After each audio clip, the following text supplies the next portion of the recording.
Bonjour Guillet, oui, extrañándote. tu m'as manqué. Sí, y yo con Oui, mucho gusto regresando después de et esa voilà, on pausa. recommence Ya après extrañábamos cette estos diálogos petite divinos, pause. pero On bueno, ya avait envie estamos de regreso de y reprendre le con todo chemin. el entusiasmo, Et con avec toda beaucoup d'enthousiasme, pues las ganas de seguir aprendiendo de esta luz de avec le Jesús en désir estos d'apprendre escritos ces lumières de preciosísimos de Jésus que nous Luisa. trouvons dans Y les écrits bueno, de seguimos Louisa. en el volumen 6. Et nous sommes donc Habíamos au leído volume en 6. julio 30 de Nous avons 1904 lu le 30 y juillet. ahí habíamos leído algo Et que maintenant, me et llama nous avions mucho lu la quelque chose atención, ¿no? qui a attiré mon Cuando attention. Luisa habla Quand de ese Louisa dolor parle de de privación que ella cette siente de douleur, de Jesús, cette privation de Jésus, y bueno, pues vemos cómo es el dolor et de la privación de cela Jesús, nous de fait un alma que comprendre ama a Jesús. qu'est-ce que Y peut te quedas être pensando cómo será la douleur el d'une âme qui dolor aime de Jésus quand elle alguien est privée de lui. que no ama a Jesús, Par contre, ceux qui que n'aiment pas Dieu, no se évidemment, decide amar a Jesús en esta vida. ne Qué sentent pas terrible cette será ese douleur. dolor, ¿no? Mais quelle douleur ils auront un jour, bien sûr. Mhm. ¿Cuándo? Pues no sé. Quand? Je sais pas. Cuando se muera descubriendo Quand ils que vont no, mourir, no ils vont quiso amar a découvrir qu'ils Jesús, n'ont pas no voulu quiso amar. aimer Jésus. Ese pensamiento se me vino. Je sais pas. C'est ça qui me Sí, vient à nada más l'esprit. que es Oui, interesante el planteamiento. c'est très Nada más intéressant que aquí cette hay question que tu te dos poses, cosas que mais hay il y a deux que choses qu'il aclarar muy faut bien. bien El mettre en dolor de lumière. la privación de Le Jesús es douleur porque de lo la amas. privation de Jésus, c'est parce que O tu sea, l'aimes.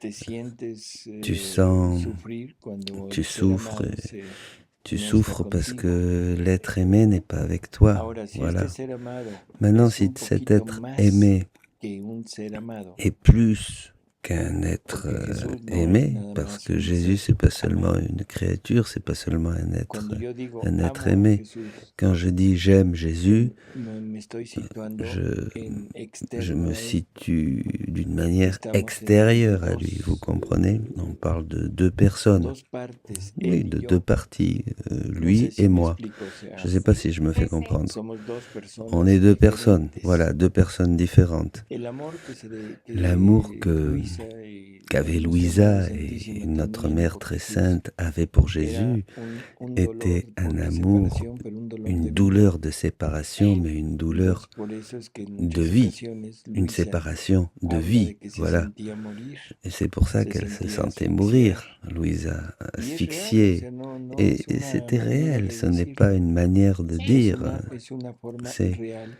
c'est porque quelque te está chose de faltando tu réel, vida. su parce vida. que il Sí, lui pero yo dije manquait tú, sa de ti. vie, Ya. sa O sea, vie, sa deberíamos propre de vie, voyez. sentirlo nosotros. Nous devrions Sí, nous que te sentir la falta même algo. chose, Así es, qu'il te porque manque l'air, si oui, c'est ça. estamos en el Si, punto de que si nous vivir en la sommes divina voluntad es au point de intercambio commencer à vivre dans la divine volonté, de nous allons vida, vivre un échange de vie. entonces al faltarme Et donc, Jesús, me está s'il me faltando manque mi vida. Jésus, il me Sí, manque Y ma como una vie, cosa te digo, voyez. real, Et une absoluta, chose no es réelle, una absolue, ce manera n'est de pas decir. une Bueno, manière de sí. dire, hein, la vous persona que no comprenez? ama a Jesús, La Guille, personne qui n'aime pas Jésus, podrá Guillet, sufrir, claro, elle pero pourra nunca lo souffrir, va a bien sûr. asociar Mais con, nunca, con la ausencia jamais, de elle Jesús. va associer cette ¿De souffrance acuerdo? O sea, à celle de entonces Jésus, es voyez. un sufrimiento que Donc va a c'est une tener, souffrance qu'elle pero va un avoir, sufrimiento mais une que no souffrance tiene relación con. qui n'a aucune Y lo relation podrá, Pero, perdón, te avec interrumpo. O sea, Jésus. la idea que se me vino a mi mente es pensar cuando Je muera pense que y quand je descubra mourrai, c'est ça qui me que venait à Jesús l'esprit, estuvo todo tiempo en su vida. que no, ahí Jésus, voy. non, Se non, negó a attends, amarlo. El sufrimiento debe ser espantoso y eso es. No, pero eso no que la existe, souffrance, Guille. non, No, ça ne Por se passe supuesto pas que comme no, ça, porque eso se llama arrepentimiento. parce que ça serait de la ya. Y el repentance, voyez, arrepentimiento et la implicaría repentance un implique perdón.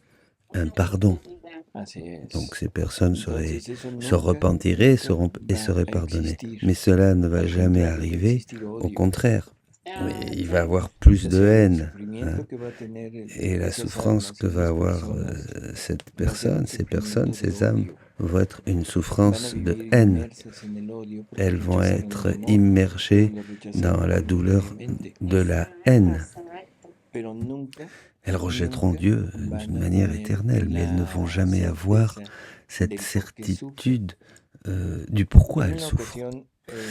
Une fois, Jésus, parlant de l'évolution, dit que tous ceux qui défendent cette théorie, cette idée de l'évolution, il dit que une des pires souffrances qu'ils auront, c'est qu'ils seront éternellement dans le doute. Oui, Jésus le dit aussi dans le volume 8. Oui, il le dit plusieurs fois. Ce dont je te parle, il le dit dans un des cahiers de Maria Valtorta. Ils seront dans, je les laisserai dans le doute éternellement. Surtout parce que le doute pour eux sera la certitude qu'ils descendent de l'animal, qu'ils descendent des animaux et que Dieu n'existe pas, même s'ils l'ont vu au moment du jugement. Voyez. Mais il ne peut pas y avoir de repentance.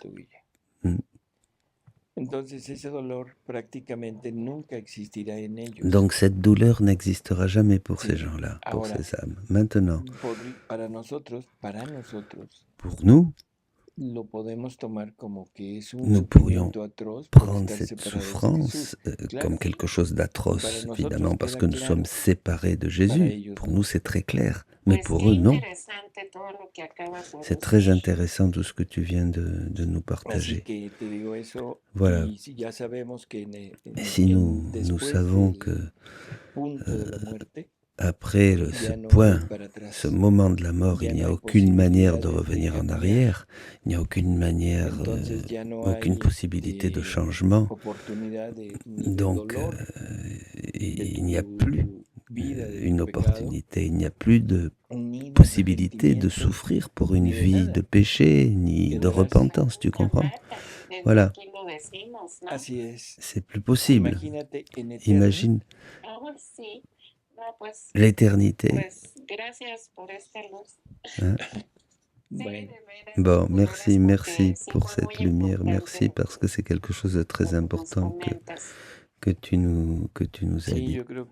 Oui, je crois qu'il faut vraiment toujours avoir cela à l'esprit, surtout aujourd'hui avec toutes ces idées modernes qui nous disent que après la mort, on peut avoir la repentance, que Dieu va pardonner aux âmes condamnées, etc. Tout ça, ce sont des hérésies et qui n'ont rien à voir avec la miséricorde et l'amour de Dieu.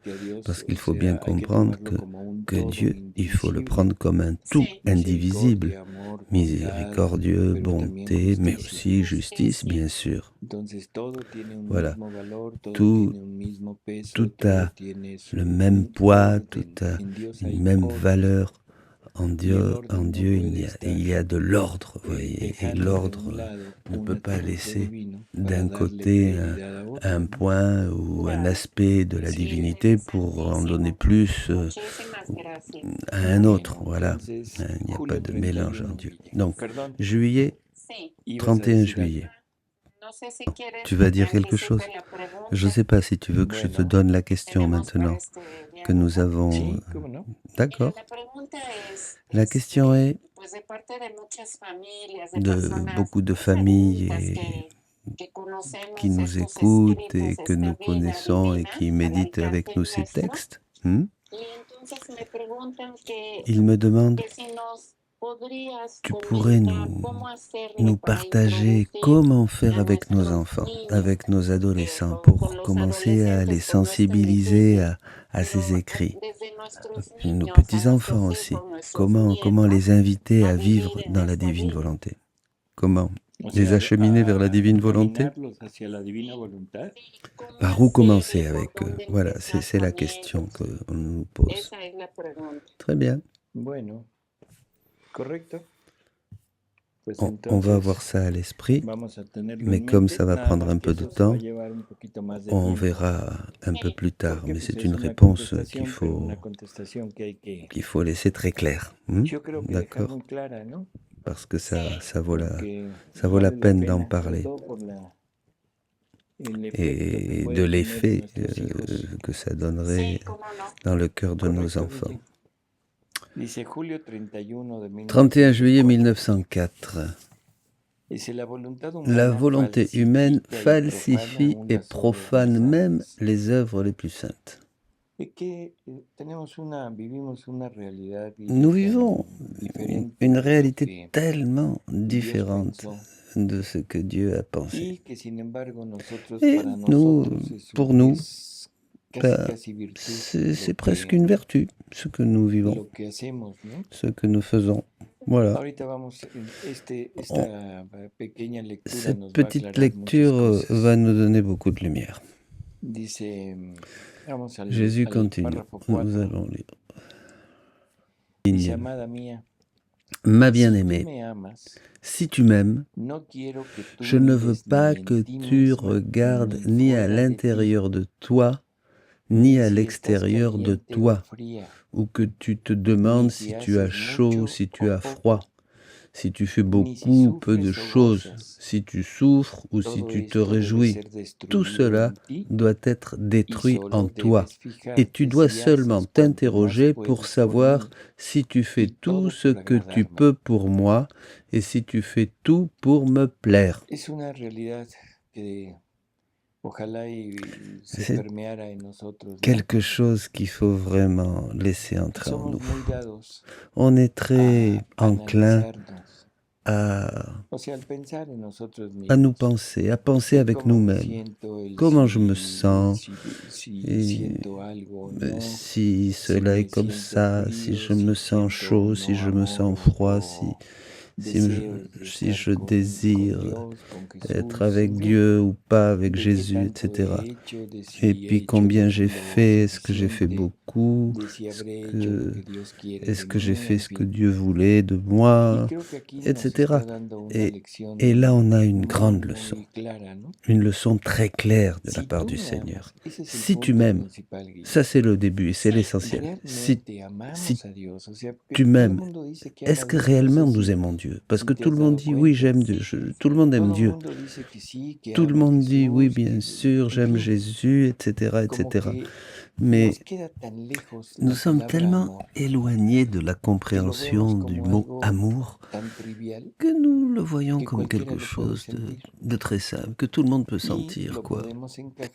Et nous pouvons mettre cette sensation d'amour dans n'importe quelle activité que nous avons dans la vie quotidienne, même dans la distraction. Parce que c'est encore une autre chose. Quelquefois, la personne qui aime Jésus a besoin de se distraire. Vous voyez, hein? Ça ne te paraît pas curieux, ça?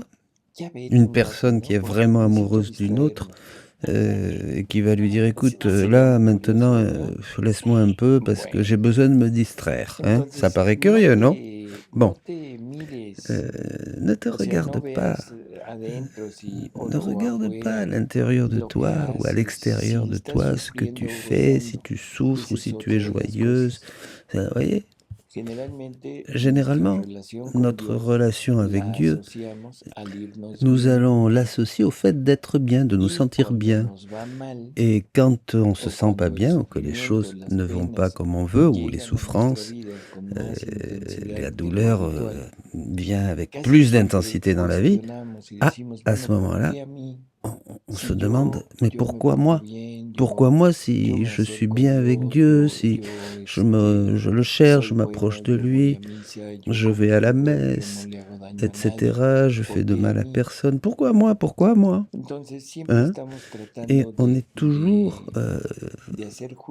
en train d'essayer de juger, d'apprécier notre intérieur ou notre extérieur et de l'amour avec lequel laquelle Dieu nous aime, la manière dont il nous... Hein, voyez?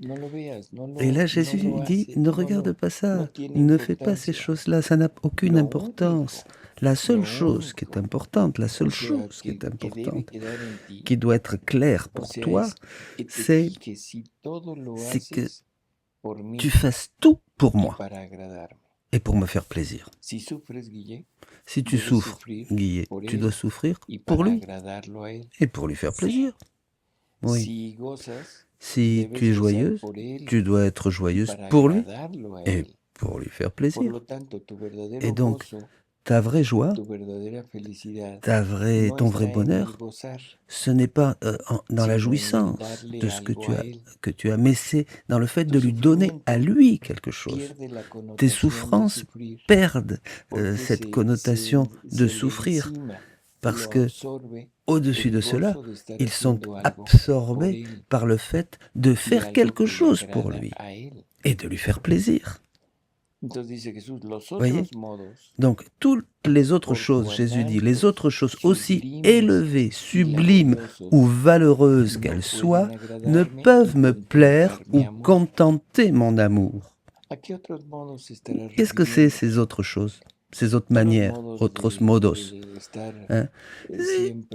C'est d'être toujours en train d'analyser, de réfléchir, de nous corriger pour faire plus, pour demander plus, pour s'approcher plus de Dieu à notre manière, attention, pas à la manière de Jésus, à notre manière de faire.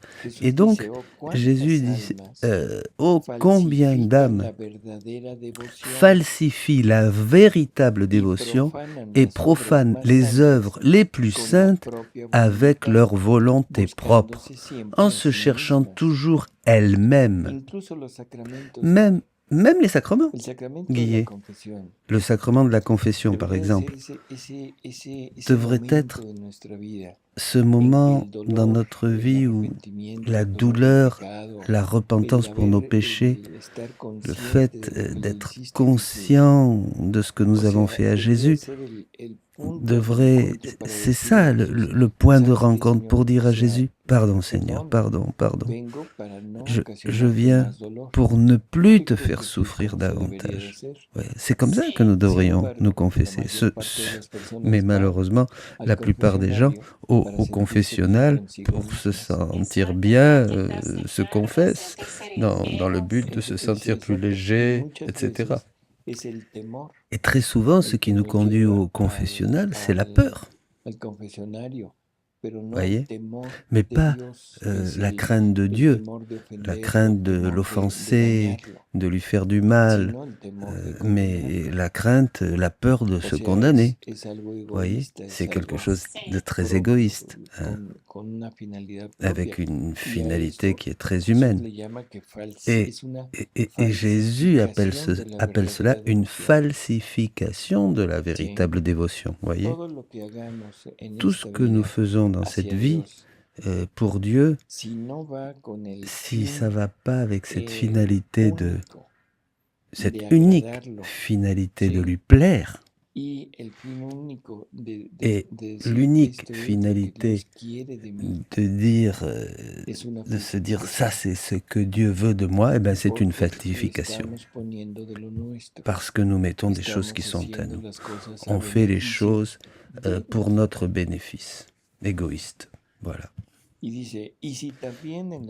Même dans les choses saintes, même si on cherche sa propre manière, son propre mode de faire, son propre goût, sa satisfaction personnelle, si on se trouve soi-même, Dieu s'éloigne. C'est là qu'il faut corriger là. Dieu s'éloigne et on ne le trouve pas. C'est un juste châtiment. Hein? Parce que si je fais quelque chose, par exemple, je donne à un pauvre.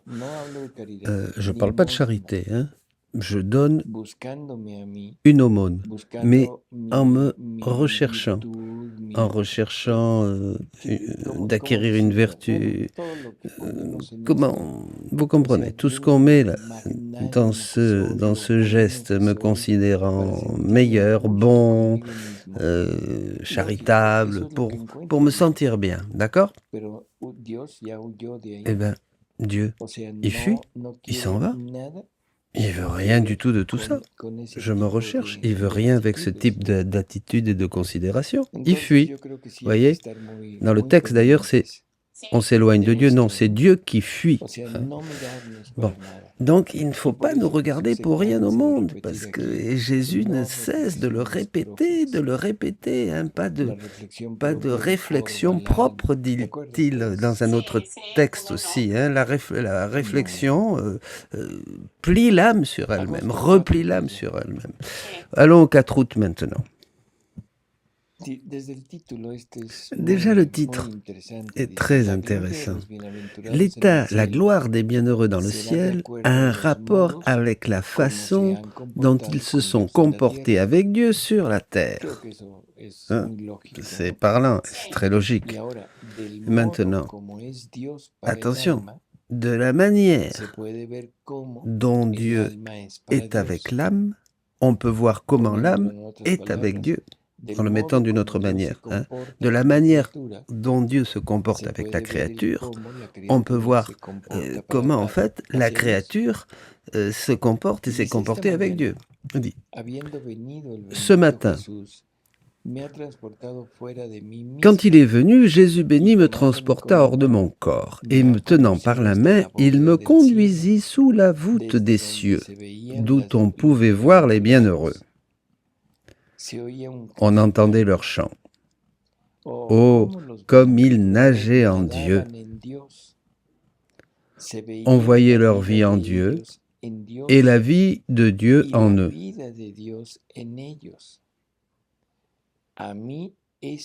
Ce qui me semblait être l'essentiel de leur félicité, de leur bonheur.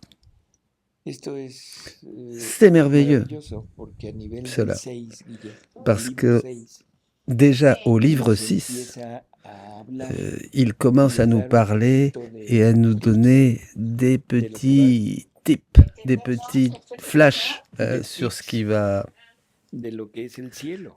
sur le ciel, sur ce qu'est le ciel. Maintenant, nous avons eu des idées, une idée du ciel, tu as quelques idées sur le ciel, par exemple, toi. Quelles sont les idées les masses communes sur le ciel ? Ben, depuis petit, on nous dit qu'au ciel, tous les bienheureux sont autour de Dieu. Voilà. En chantant, ils chantent. Oui, en louant le Seigneur. Bon, c'est ce que j'avais moi, c'est ce qu'on m'a transmis de petite fille. Oui, ce qu'on appelle la vision béatifique. Ça nous donne une idée, nous allons jouir de Dieu, le voir, l'admirer, etc. Et ici, je crois que les paroles de Jésus sont très précises. Les bienheureux nagent en Dieu. C'est pas quelque chose de complètement fou. Nous nageons en Dieu. Le jour où nous comprenons que toute la création est à l'intérieur de ce que Dieu a voulu créer pour nous servir, et dans laquelle Dieu a mis son amour, et utilisant les choses créées pour arriver jusqu'à nous, on comprend que toute la création est donc à l'intérieur même de Dieu et que nous nageons dans toute cette création. Donc cette idée n'est pas tellement éloignée de la réalité, de ce que nous vivons. Oui, cette idée donc est claire. Ensuite, on voyait leur vie en Dieu. Bon, ça ne fait pas beaucoup de difficultés. Le rien dans le tout, c'est très compréhensible. Mais ce qui suit, attention, c'est exceptionnel. Et la vie de Dieu en eux. La vie de Dieu en eux. Donc, eux vivent grâce à Dieu qu'ils ont à l'intérieur. Et si la vie de l'âme béatifiée est Dieu, ses pensées sont divines. Ses paroles, on va faire une analogie, sont divines. si es que hubiera palabras, Sí. serán divinas. Les actes ¿Sí? Los actos sont aussi divins, serán parce que divinos, la vie porque la vida qui met que en anima mouvement a ese ce bienaventurado, bienheureux, esa alma, c'est Dieu es même. Dios mismo. Sí, la voluntad Oui, divina, c'est porque la la volonté voluntad divine humana qui ya met tout en nada que mouvement, ver parce que ahí. la volonté Así humaine n'a es. plus rien à voir O sea, ici. la voluntad Oui, humana la nos volonté ayudó humaine nous en a la servi tierra para llegar sur allá. terre, pour arriver à ça, Así ici. es. Fue el vehículo para Ça a llegar. été le moyen pour Pero arriver. Mais ya es simplemente la voluntad une divina fois là-bas, manifestada, c'est la volonté divine animando qui continuamente. nous ¿sí? met en acte continuellement. D'accord. Entonces, dice, Donc, a mí esto me parece que es lo esencial de ce su qui me semblait felicidad. être l'essentiel de leur Me félicité, parece de también leur que cada bonheur, il me bienaventurado semble es un aussi nuevo que cielo chaque bienheureux est un en nouveau aquella ciel dans bienaventurada cette morada, demeure bénie, pero todos chaque distintos ciel entre ellos. distinct des autres, No hay en conformité uno avec la igual a manière otro. dont il s'est Y comporté esto viene de avec Dieu acuerdo a los sur modos la terre. con que se han comportado con Dios sobre la tierra. Uno ha buscado amarlo Quelqu'un a-t-il más. cherché à aimer Dieu davantage sur la Este lo terre? amará más en Il el l'aimera cielo davantage y dans le recibirá ciel de et Dios recevra de siempre Dieu un nuevo y amour más toujours creciente nouveau amor. et grandissant. Y este cielo quedará con una tinta Et y ce un ciel lineamiento divino aura todo especial. quelque chose de tout à fait Otro ha particulier. buscado Tel glorificarlo autre a-t-il de más. cherché à glorifier Dios Dieu bendito davantage le sur la dará terre? siempre Dieu más béni lui creciente donnera gloria une gloire toujours para grandissante, quedar este une nuevo gloire cielo calquée más sur la glorioso, gloire glorificado divine. de la misma gloria divina. Y así Et de ainsi de todos suite los pour otros toutes les modos autres distintos façons que de cada se uno ha tenido comporter con Dios avec en la Dieu sur tierra. la terre. Je crois Entonces, que creo que esto es también c'est quelque muy chose entendible. de très Nos compréhensible. dice el L'Apocalypse nous dit que au moment de la mort, et si on entre au ciel, il nous sera donné une petite pierre où un nom nouveau sera gravé. Et ce nom nouveau, logiquement, Dieu nous parle d'une nouvelle création. Et ce nom nouveau a beaucoup à voir avec toutes les caractéristiques de Dieu divines de notre vie. Nous savons que Dieu a multiplié sa vie autant de fois pour autant qu'il y a de créatures sur la terre, pour que chacun puisse avoir une vie divine seulement pour lui. D'accord ? Nous savons aussi que Dieu ne se répète jamais. C'est-à-dire, ce n'est pas la même vie divine pour tout le monde. Mais chaque attribut, chaque particularité d'une vie divine, elle sera donnée à une créature pour qu'elle la vive. Et aux autres auront une autre caractéristique. Vous voyez, ça ne serait pas logique de penser que tout le monde reçoit la même chose de Dieu. Un exemple horrible serait si dans la création tout serait ciel. Voilà, tout ciel. Ou tout eau, par exemple. Ou tout terre. Ou s'il y avait une seule plante dans le monde entier. Ou un seul fruit à manger, etc. Ou un seul animal, voyez. Ou un seul aliment, bon, voyez. Voilà, que des pois chiches, oui, ou que des carottes. Oui, ça serait comme, oui, diminuer la puissance de Dieu. La créativité, la variété de sa création, etc. Et si nous comprenons que chaque chose créée est un reflet de ses attributs, Dieu aurait très peu d'attributs, il aurait seulement les attributs d'un pois chiche. Donc, voilà, chacun de nous aura une particularité de la vie divine pour la vivre en propre. Et c'est ça notre nom nouveau. Ça aura beaucoup à voir avec ce nom nouveau, évidemment. Et Dieu nous donnera beaucoup plus, hein. Ici, c'est très clair d'ailleurs. Celui qui veut l'aimer davantage va recevoir plus et un amour toujours plus grand dans le ciel. Ça ne veut pas dire que les autres non, mais celui-là, d'une manière toute particulière, pour avoir vécu et demandé cela à Dieu, le vivra d'une manière très amplifiée. Ça sera une nouvelle création d'amour. La bonté, celui qui a vécu la bonté, une nouvelle création de bonté, etc. Voilà. Continuons. Et ainsi de suite pour toutes les autres façons distinctes de se comporter avec Dieu sur la terre. Si je voulais tout dire, ça serait beaucoup trop long. Ainsi, on peut dire que ce qu'on fait pour Dieu sur la terre, nous le continuerons dans le ciel, mais avec une plus grande perfection. Autrement dit, donc le bien que nous faisons sur terre n'est pas temporaire, mais il durera éternellement et il resplendira continuellement devant Dieu et autour de nous.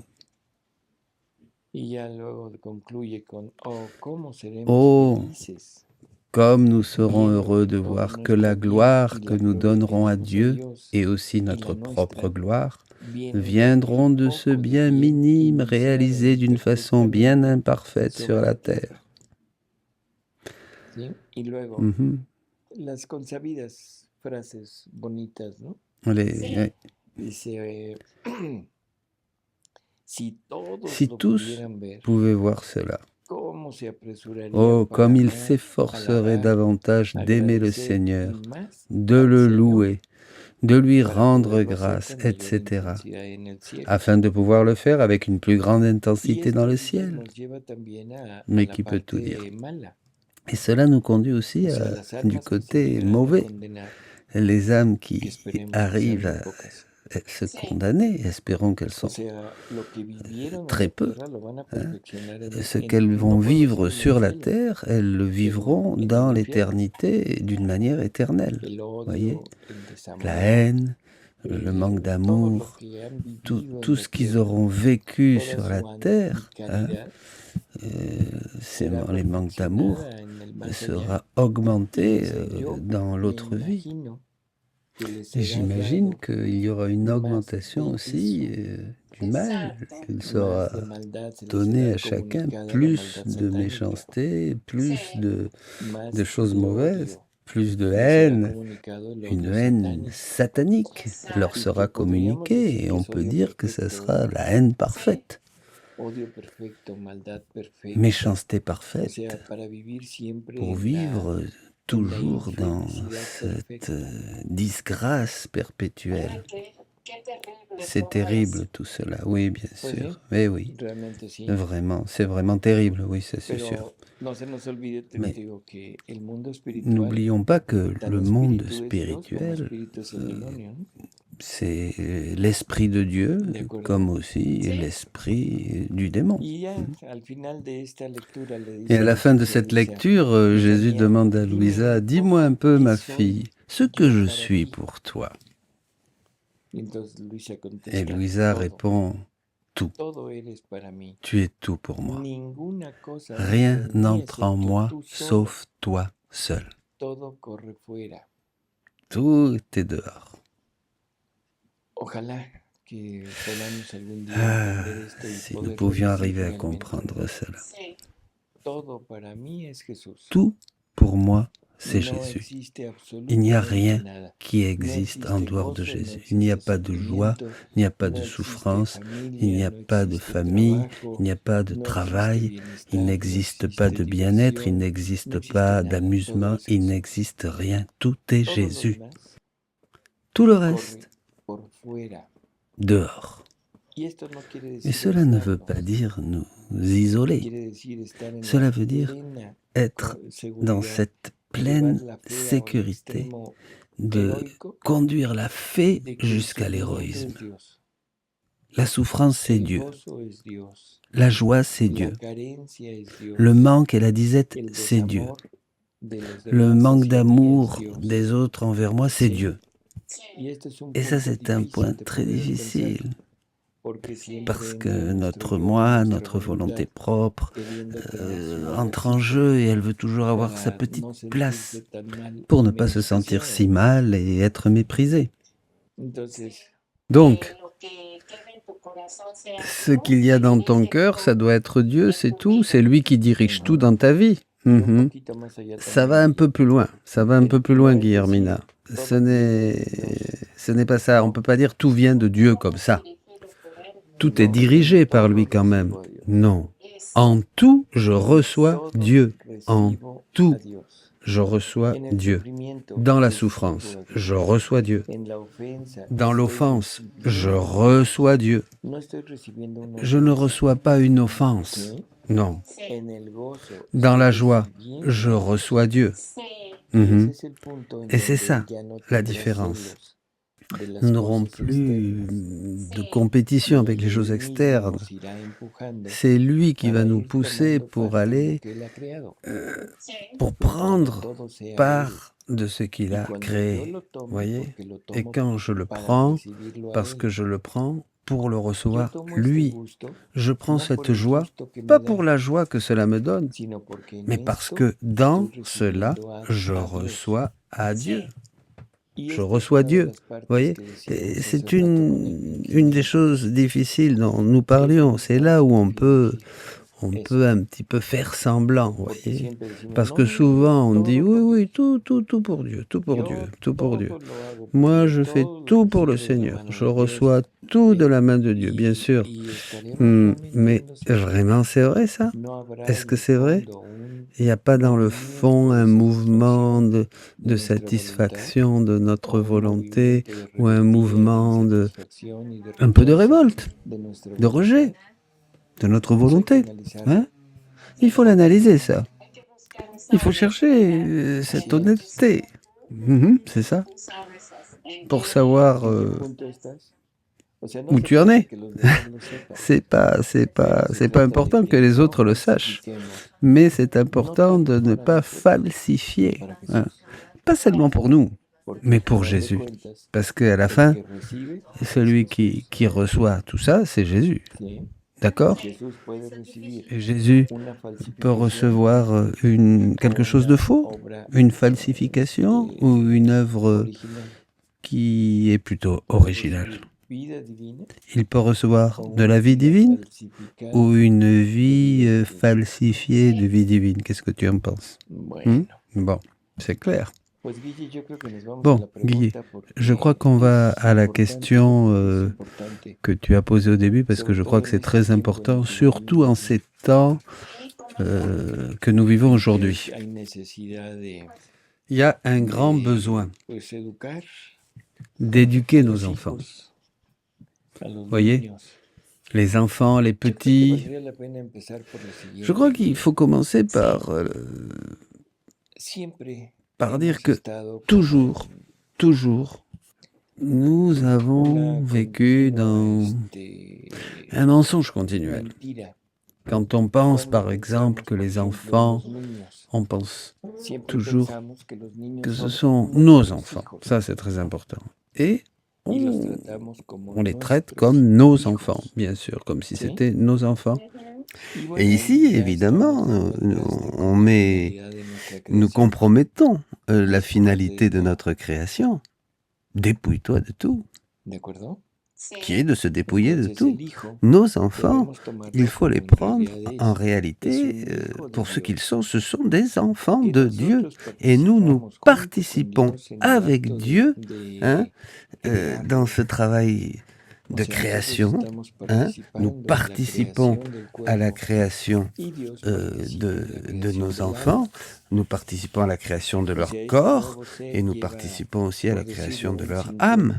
On peut dire qu'il y a 50% de la création qui vient de Dieu et 50% qui vient de nous. Après, si on réfléchit bien d'une manière plus réelle, 90% vient de Dieu et nous, 10% peut-être. Voilà. Hein? Parce que ce qui compte, c'est l'esprit, bien sûr, c'est pas le corps. Bon, mais enfin. Il faut nous situer là où nous devons être. Nous participons avec Dieu à ce moment de création. Vous voyez, je dirais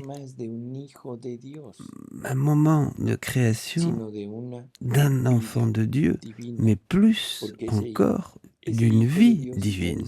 Parce que cet enfant, ce Fils de Dieu, est destiné à avoir une vie divine, à vivre un jour dans la divine volonté, vous comprenez? Alors, cela nous met devant une grande responsabilité sur comment on va éduquer ces enfants, comment on va les aider à grandir. Ensuite, deuxième point important, il faut comprendre que Dieu veut que les choses soient faites volontairement. Et si nous prenons les exemples que Jésus nous donne, par exemple à travers Maria Valtorta, comment il était avec les enfants, comment il se comportait avec les enfants, c'est très très beau de voir comment il se rapprochait des enfants. Jésus leur parlait presque comme à des adultes, je ne sais pas si vous vous souvenez. Il était très logique avec eux, il leur parlait avec sagesse, il leur donnait des conseils, les raisons d'être bon, d'être sage, etc. Et jamais il les a menacés d'une manière ou d'une autre ou forcés dans son enseignement. Même il y a un exemple où les enfants étaient en train de jouer à la guerre et il y en a un qui voulait pas jouer à la guerre, ça lui plaisait pas de jouer à la guerre. Et Jésus commence à lui parler, à partager avec lui et il montre à cet enfant les grands et beaux exemples qu'il y a dans la Bible, dans l'histoire du peuple d'Israël, où il pouvait justement apprendre les habitudes, les manières de son peuple, et ce que l'homme doit faire pour Dieu, et ce que l'homme aussi fait pour son frère, à travers ces héros réels de la Bible, pas des choses, pas des gens irréels. Voilà. Donc, ayant cela à l'esprit, ce ne sont pas nos enfants, ce sont des âmes qui sont prêtes, qui sont faites, créées par Dieu, de ses mains de créateur. Tout en eux est pur, bien sûr.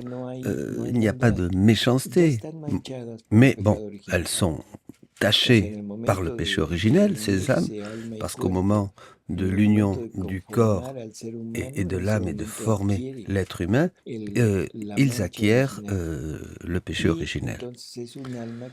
Et c'est une âme, bien sûr, qui est sujette à la concupiscence, même si c'est une âme qui est à peine créée.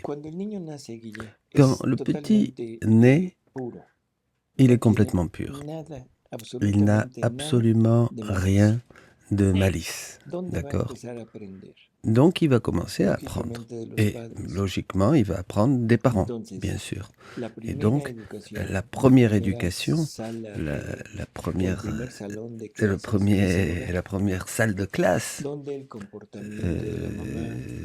vient du comportement du papa, du comportement de la maman et de tous ceux qui font partie de la famille. Tout ça, ça va former une ambiance pour l'enfant qui peut être une ambiance pleine d'amour, de tendresse, ou alors une ambiance toxique, où il y a de l'agressivité, du manque d'amour, de la violence et même des choses pires encore.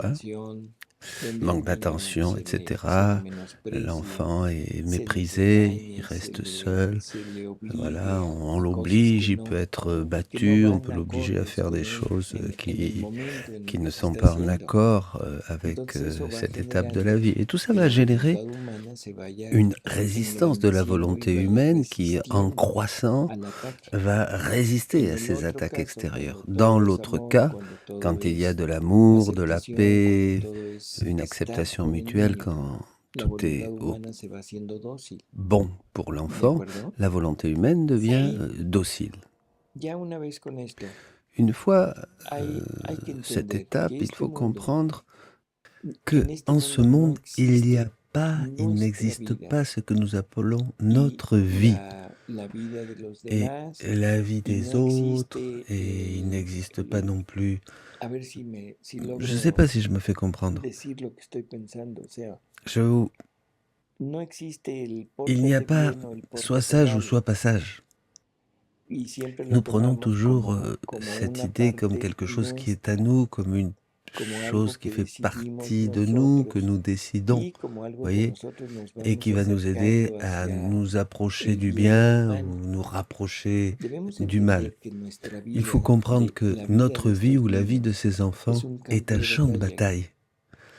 L'âme est un champ de bataille où le démon essaye de détruire tout ce qu'elle est pour faire du mal à Dieu.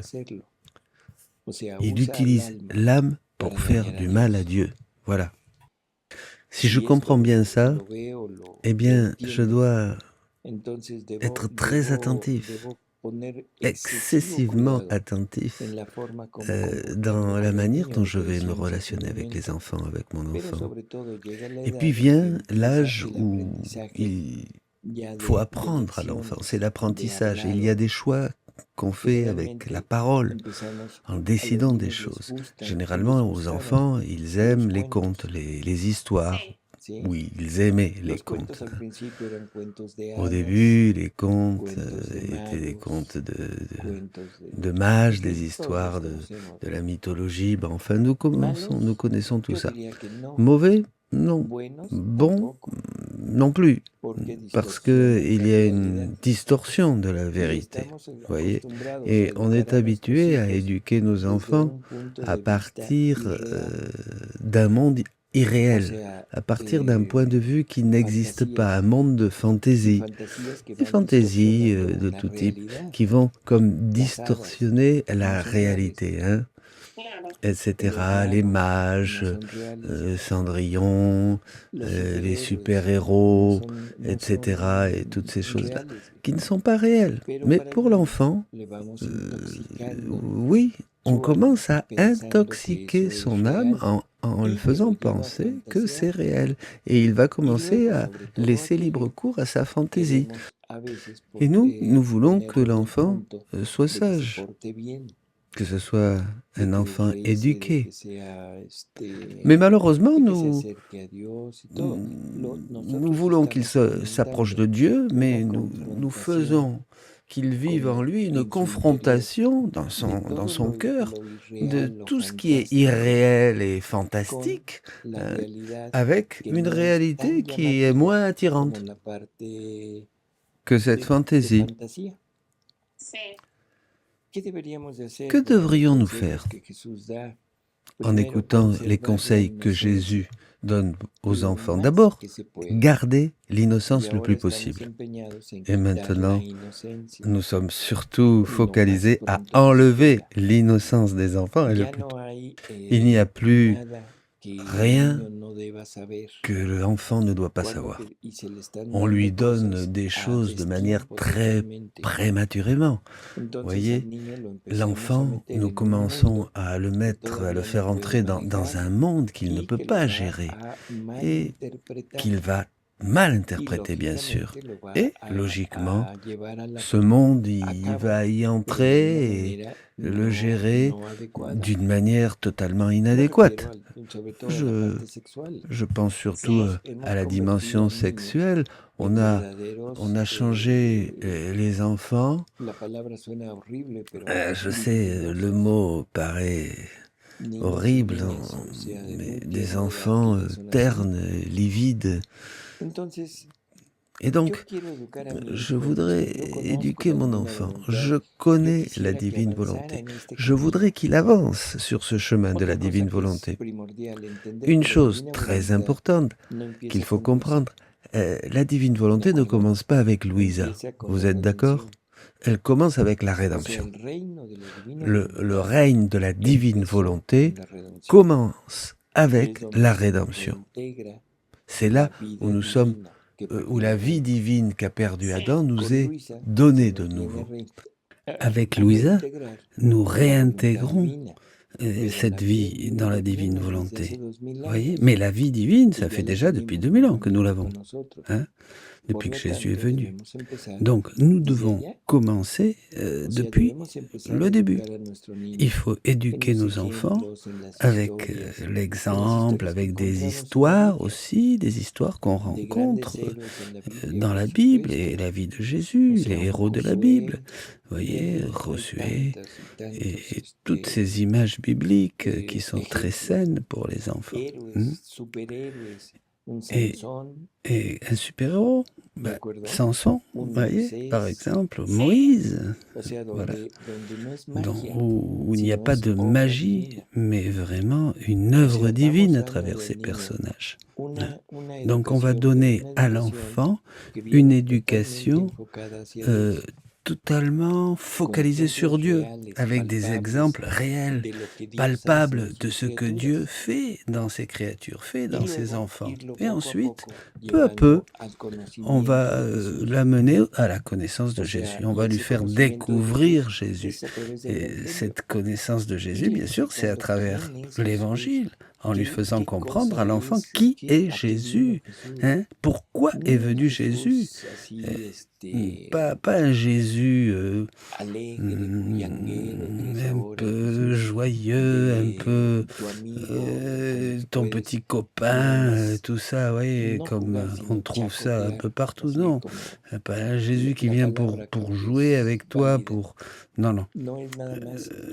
Pas seulement ça, c'est pas seulement jouer avec nous, avec les enfants, mais parce qu'on traiterait Jésus comme un de plus, hein, comme un de parmi tant d'autres au milieu de nous. Non, on éduque l'enfant pas seulement en plus avec des paroles, mais avec le comportement, avec l'exemple, avec une attitude particulière, avec un tempérament, hein, le tempérament des parents, etc. Je ne peux pas éduquer mon enfant dans la douceur si chaque fois qu'il y a quelque chose qui se passe, je m'énerve contre lui et même peut-être je lui colle une baffe. Vous voyez, il faut être congruent. Donc si je veux éduquer mon enfant, je dois moi d'abord m'éduquer moi-même. Et je dois m'efforcer pour donner un bon exemple. D'accord ? Voilà. Et aussi quelque chose qui est fondamental, c'est éviter la contagion. Moi, pour que mon fils, mon enfant puisse grandir sain, etc., j'essaye de faire à la maison une bonne cuisine, de lui donner des aliments qui sont bons, une bonne éducation, en fait, tout ce qu'il faut pour qu'il puisse grandir de manière saine. Qu'est-ce que vous en pensez, vous? Si à mon enfant, pendant que durant sa croissance, je lui donne des choses mauvaises, par exemple. Dans les aliments, si je mets un peu de cuisine plus ou moins passée, hein, qui est mauvaise, non, ça serait très grave, bien sûr, oui. C'est une méchanceté, hein, c'est quelque chose... Eh bien oui, c'est ce que nous faisons avec nos enfants. C'est-à-dire, dans tous beaucoup de foyers, on lui donne de la viande passée, des yaourts avec des dates qui ont déjà... qui ont expiré, etc., la télévision, etc., etc., vous voyez, des jeux, des petits jeux modernes, là, où il n'y a que de la violence, d'ailleurs, dans ces jeux. Tous ces jeux, il y a plein de violence, hein, voilà.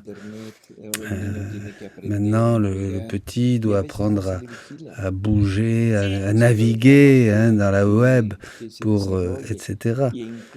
On se moque bien qu'il puisse se développer. Et quand il arrive à faire des choses avec Internet, à bien jouer aux jeux et tout ça, on est content, on est orgueilleux, on dit « Ah, mais ça, c'est bien, vous voyez ?»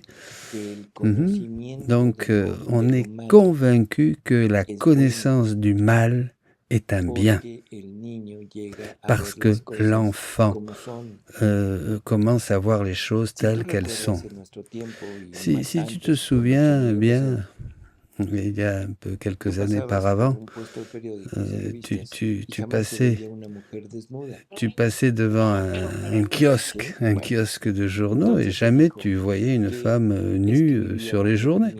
Alors on va dire, on vivait réprimé. On vivait dans un monde où ces choses n'étaient pas normales et maintenant il faut ouvrir à tout ça, il faut sortir de tout ça. Maintenant dans l'actualité, tu serais surpris de passer devant un kiosque de journaux et de ne pas voir ce genre d'image. Alors là tu dirais, mais attends, qu'est-ce qui se passe? Voyez? Mais non, nous faisons de la pornographie quelque chose qui devient une vie, qui devient quelque chose de normal. Je préférais 1000 fois que mon enfant, ma fille, s'arrache les yeux en voyant ces choses, parce que ça voudrait dire qu'elles ne sont pas en eux. Et c'est pour ça que ça les surprendrait. Mais en passant devant ces kiosques comme si de rien n'était, je dirais c'est terrible. Ils l'ont à l'intérieur d'eux comme une normalité, comme vie. C'est pour ça que ça leur fait aucun effet. Voyez ? Donc, dans cette optique, essayer de conserver la pureté des enfants, il faut leur éviter d'être la contagion de ce monde. On vit dans un monde terrible. Vous comprenez? Mais cela ne me doit pas, me faire devenir ami du monde, voyez. Et on arrive à un point très difficile. En vérité, c'est très difficile. L'école. Voilà. L'école est le lieu où le petit va commencer à avoir contact avec le monde et avec autres enfants. Et chacun des enfants vient d'un monde différent. Quand il va arriver au jardin d'enfants, en primaire, c'est encore un milieu plus ou moins innocent, plus ou moins. Mais il n'y a pas encore de malice, vous voyez ce que je veux dire. Ce n'est pas toxique comme ça va l'être un peu plus en avant dans les autres classes. Donc on doit donner à l'enfant des armes, vous voyez. Et la première des armes, c'est l'amour. Le petit plein de violence, plein de malice, le petit qui est grossier, etc., vient de milieux et de familles où il n'y a pas d'amour. Il n'y a pas d'amour. Donc, nous devons donner à nos enfants de l'amour. Nous devons les défendre avec de l'amour, avec des exemples, etc. Et de leur transmettre l'amour que nous avons pour Dieu. Voyez ? Mais cela, montrer l'amour que nous avons pour Dieu, voyez, c'est ça qui va enseigner l'enfant et être vraiment congruent en pensant que nous sommes ceux qui vont porter à l'enfant l'amour de Dieu. Pas l'amour de papa ou l'amour de maman qui cède à tous les caprices. Non. Jésus aimait Judas incroyablement. Mais c'est pas pour cela qu'il le laissait faire et il pensait comme lui. Non. Vous voyez, c'est pas, il ne le poussait pas dans le sens de ses... Non, pas du tout. Il lui disait, il lui parlait, il essayait de l'induire vers le bien, voyez, mais la décision était à Judas. Et bien nous devons faire la même chose, nous devons défendre nos enfants. Dans le fait de défendre nos enfants, chacun va décider ce qu'il peut faire et jusqu'où aller. Mais si moi, je lui interdis à mon fils la télévision, moi non plus. Je ne vais pas lui interdire au petit la télévision si moi je la regarde. Donc le mieux, c'est déjà sortir la télévision de la maison. Oh là là, mais alors là, vraiment, c'est complètement anormal. normal, tes enfants vont devenir des retardés mentaux sans la télévision. C'est pas vrai, c'est pas vrai. Ils vont justement pouvoir avoir un critère, avoir un discernement qui leur est propre, et c'est ça qui va les aider le reste de leur vie. Ils vont éviter de laisser entrer à l'intérieur d'eux des choses qui vont leur donner une guerre épouvantable, comme la concupiscence, par exemple, vous voyez. Et il va avoir une connaissance à travers ces grands héros de la Bible, à travers ce que Dieu a fait dans le monde, avec ce que Dieu nous décrit dans la Bible, avec ce que Dieu veut et attend de nous.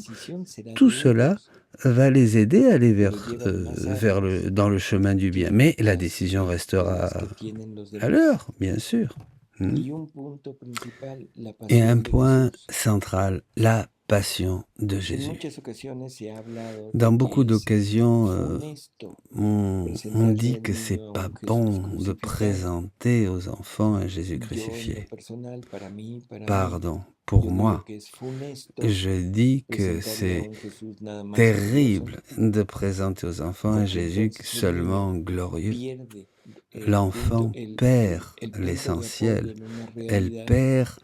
Il perd ce point d'appui qui est la réalité de sa vie, qui est le péché et ce que veut dire le péché. Parce que la passion de Jésus, en fait, nous donne une vision parfaite, nous montre ce qu'est la réalité du péché, la réalité de la vie que nous vivons. Et la seule manière de pouvoir continuer est de suivre Jésus pour terminer comme lui, crucifié. Ce n'est pas un spectacle sanglant, non, c'est un spectacle réel. Vous voyez, le spectacle complètement illusoire, c'est le Jésus facile, c'est le Jésus, l'enfant heureux, qui est toujours content, qui s'amuse, à qui on ne va jamais parler de l'enfer. Ça, c'est terrible, parce qu'il va avoir chez cet enfant vraiment une déroute spirituelle totale, vous voyez, et qui peut l'amener à la condamnation. Donc, que faire pour éduquer un enfant? D'abord, nous éduquer nous-mêmes, vivre une vraie conversion, voyez, prendre cette vie divine en nous, prendre cet amour en nous, voyez, et comprendre la responsabilité que Dieu a envers ses enfants. Ensuite, éviter les choses toxiques, voir, réviser ce qu'il y a dans le réfrigérateur, et ce qui est mauvais, le jeter à la poubelle, parce que ça va lui faire du mal, ça peut lui faire terriblement mal.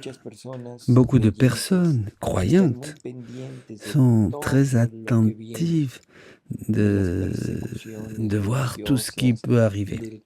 Les persécutions, les grands châtiments, toutes ces choses-là qui tournent partout. Là. Mais nous ne nous rendons pas compte que la persécution, elle est dans notre maison. Et c'est nous qui, justement, persécutons. C'est nous qui sommes les agents qui tuent l'âme de nos enfants. Vous voyez ? Il faut les éduquer, il faut les éduquer dans la foi. Nous avons un livre merveilleux. Vous vous souvenez, là, c'est les contes des frères Grimm. Bon, eh bien, ça va être maintenant les contes de ce livre merveilleux qu'est la Bible. Vous voyez, il y a une quantité d'histoires très attirantes comme Superman. Il y a Samson, comme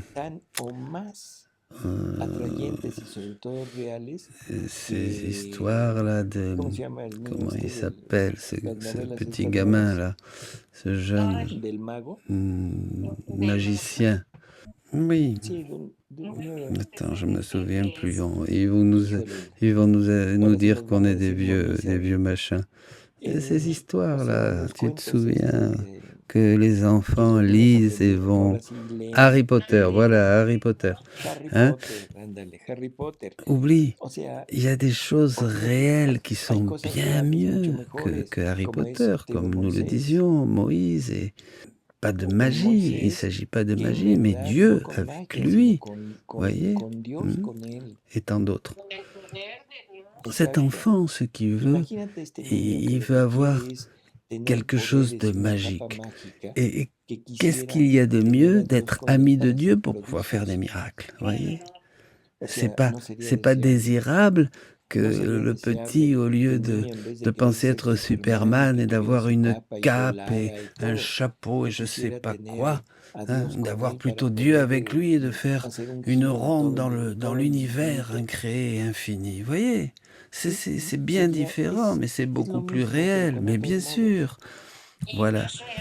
Non, pas plus réel, réel, voilà, avec une réalité qui ne se remet pas en question, une réalité qui vient de Dieu et une finalité, pas une finalité de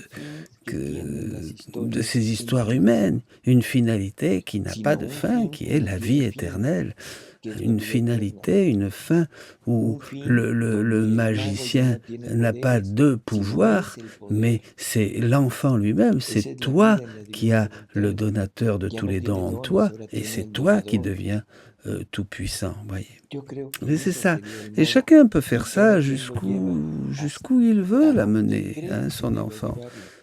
Si vraiment j'aime mes enfants de tout mon cœur, eh bien, je vais essayer de les éloigner du monde, les éloigner de ces enseignements du monde, même l'école peut-être, jusqu'à ce qu'ils arrivent à un âge où ils soient fondés dans le bien, hein, avec des bases différentes qui vont leur permettre de continuer. Mais ce que je dis là, c'est un péché mortal pour le monde, parce que on est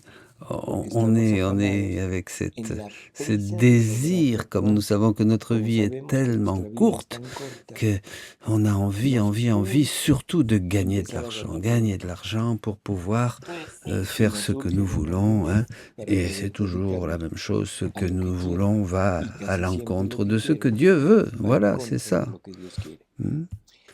Mais vois-tu, Guillermina, je te le dis et je le crois de tout mon cœur. Je ne dis pas que tout cela va former des grands saints. Il ne s'agit pas de cela. Il s'agit de les éduquer, d'éduquer un enfant de Dieu pour qu'il ait d'autres principes, d'autres moteurs dans son intérieur, hein, par exemple, qu'il n'ait pas le moteur de la concupiscence, de l'envie, du désir de pouvoir, le moteur de l'avarice. C'est ça que nous donnons à nos enfants aujourd'hui, voyez? Oui, allez, vas-y, apprends, triomphe. Allez, tu peux le faire, hein, pour toi, tu vas y arriver, tu vas être grand. Vous voyez, c'est la même chose. Je dis que les années les plus importantes pour l'enfant, c'est de lui mettre entre les mains des moteurs de vie, voyez, et qu'il,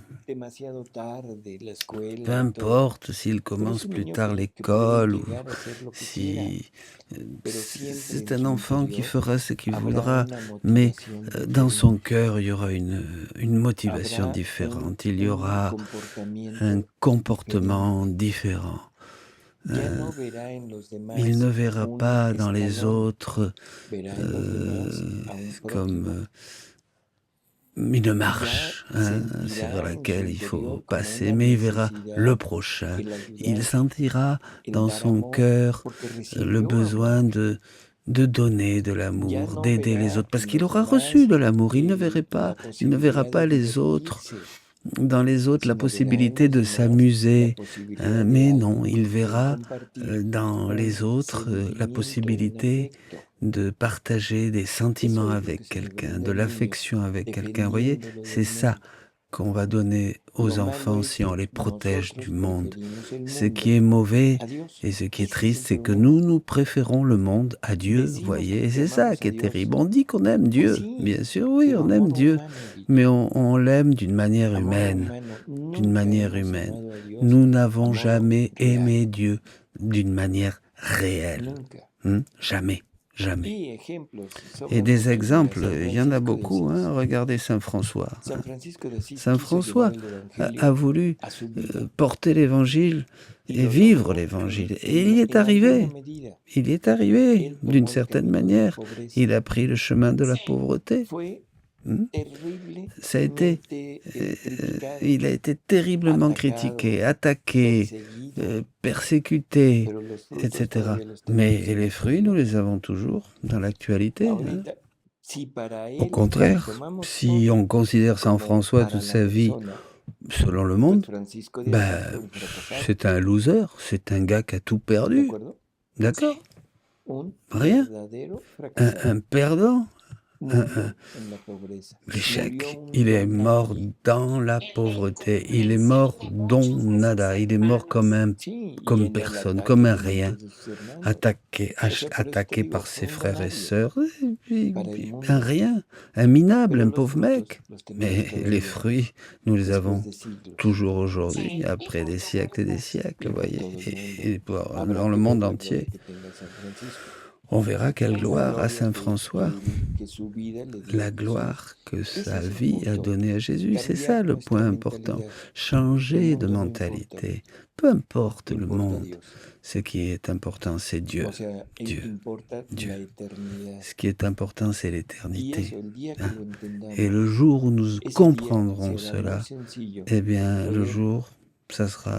ce jour-là, ça sera très facile de changer de direction, le jour où on comprendra ça. Allez, le temps est fini. Pues nos veremos en el siguiente diálogo. Sí, Guille, cómo no, si es que no te alejas. Bueno, pues hasta luego a todos.